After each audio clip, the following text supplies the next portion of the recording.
চীনা হাঁসের মেটিংয়ের এই যে প্রথম ডিমটা একটু আগে দেখলাম আমি ভাঙছে অনেকখানি। তো তারপর আমি যেটা করলাম, ডিমটার কিছু অংশ ভেঙে দিলাম। তো ওই দেখেন বাচ্চাটা কত সুন্দর করে নাড়াচাড়া করতেছে।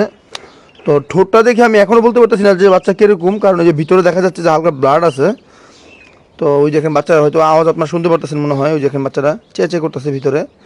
তো বাচ্চা ফুটতে মনে হয় আরও সম্ভবত 3 থেকে 4 ঘন্টা লাগবে, কারণ এটার মধ্যে আমি দেখলাম আপনার ব্লাড আছে ভিতরে। ওই দেখেন এই বাচ্চাটাকে চাইলে আমি বের করে দিতে পারি, কিন্তু সমস্যা হচ্ছে যে বাচ্চারা যদি পরবর্তীতে মানে কোনো একটা প্রবলেম হয়। তো ওর ঠোঁটটা দেখছেন, ঠোঁটটা কীরকম, ঠোঁটটা একটু অন্যরকম লাগতেছে।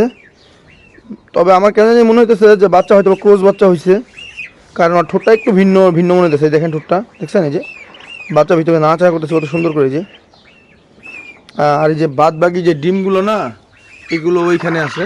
তো আমি রেখে দিই এখানে, এই যে রেখে দিলাম এই যে।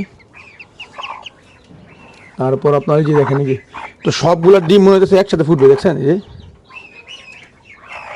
এই যে এই ডিমটা ভাঙছে, দেখছেন এই যে।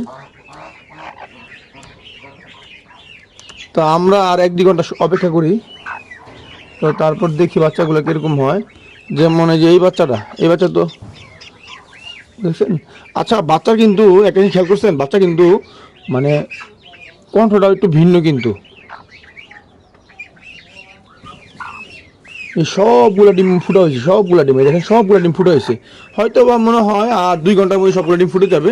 তো আমরা 2 ঘন্টা পর্যন্ত ভাই অপেক্ষা করি, দেখি এতদিন পর্যন্ত অপেক্ষা করতে পারতেছি, আর 2 ঘন্টা অপেক্ষা করি, দেখি যে বাচ্চা এখান থেকে কী বাচ্চা হয়।